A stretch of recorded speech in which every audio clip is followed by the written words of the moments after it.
My name is Heredia.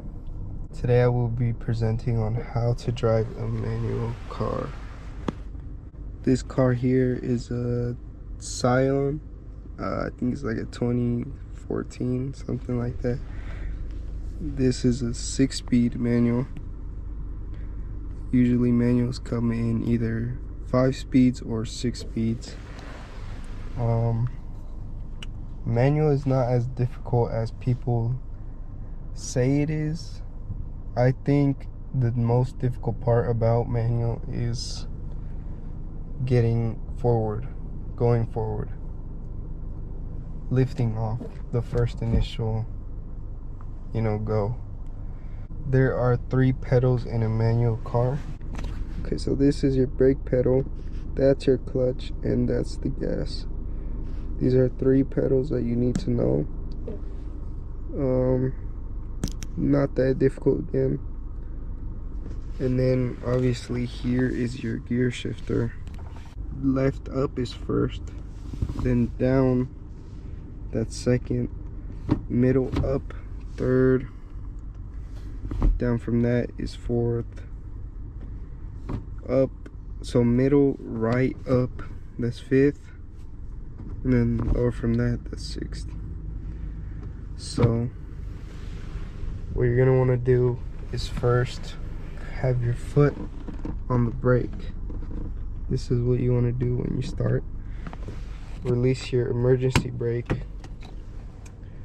Put the car in first gear. Now you want to let go of the brake, then slowly let go of the clutch. Then give it a little gas slowly. Then you'll start to move. And then once you start accelerating more, around 2000 RPMs, you want to shift into second gear, which I just did there. Usually in a parking lot like this, I would stay around first and second gear. Okay, so this is the second point of view. I know it's kind of difficult to see the pedals, but again, this is your clutch right here. This one on the far left. This is your brake. And then this is your gas.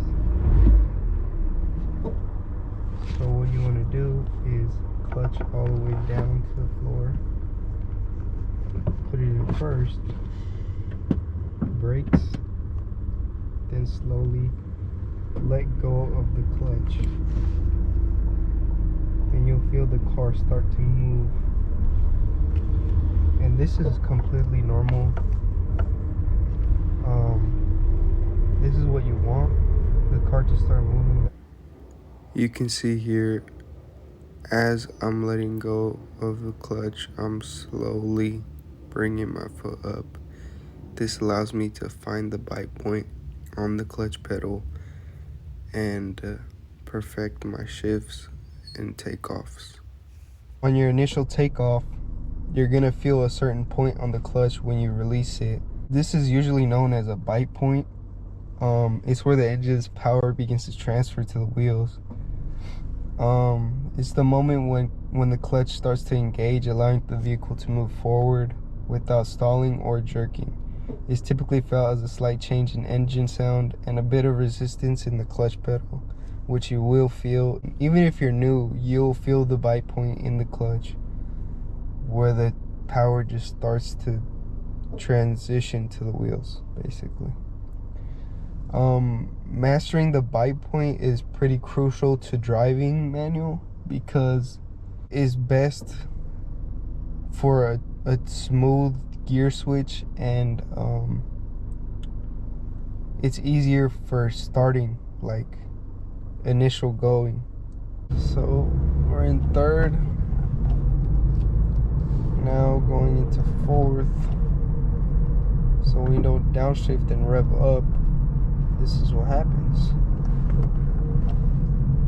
It's just the car jerks. And then when it's in a lower gear, it's even worse. You see the car jerks even more.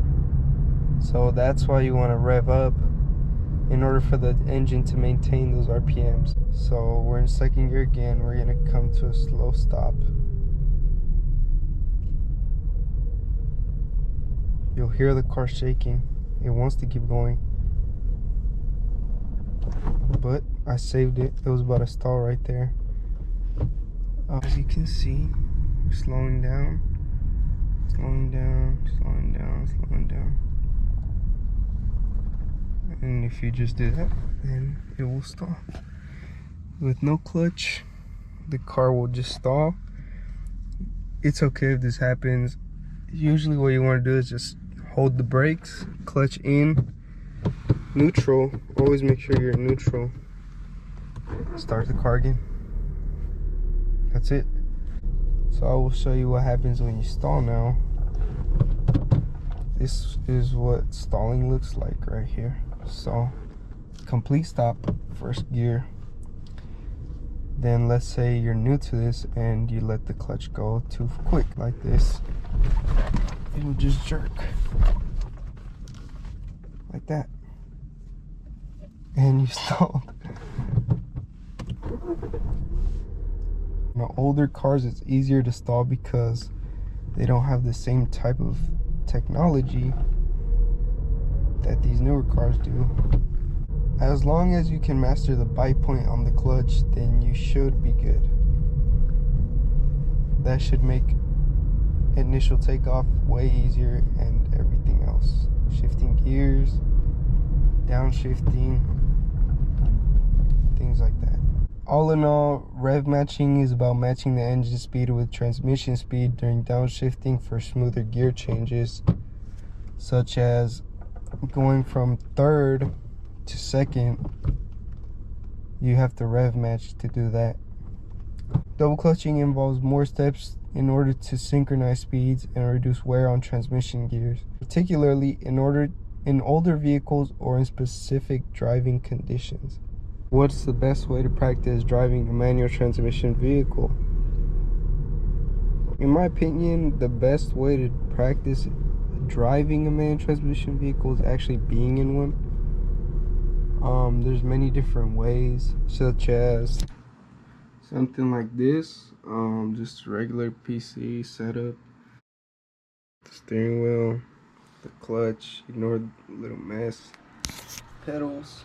Just like the car, you have your clutch right here, far left, brake in the middle, gas on the right. So that, and obviously just putting in hours behind the wheel, that's most likely what will help you the most. Many people learn at different paces. Driving manual did not really take me that long to learn necessarily. It was just more of patience, and then once I got it, it was like muscle memory. I could do it while my eyes were closed. I could shift gears while my eyes are closed, Thank you for watching, and I hope you learned something.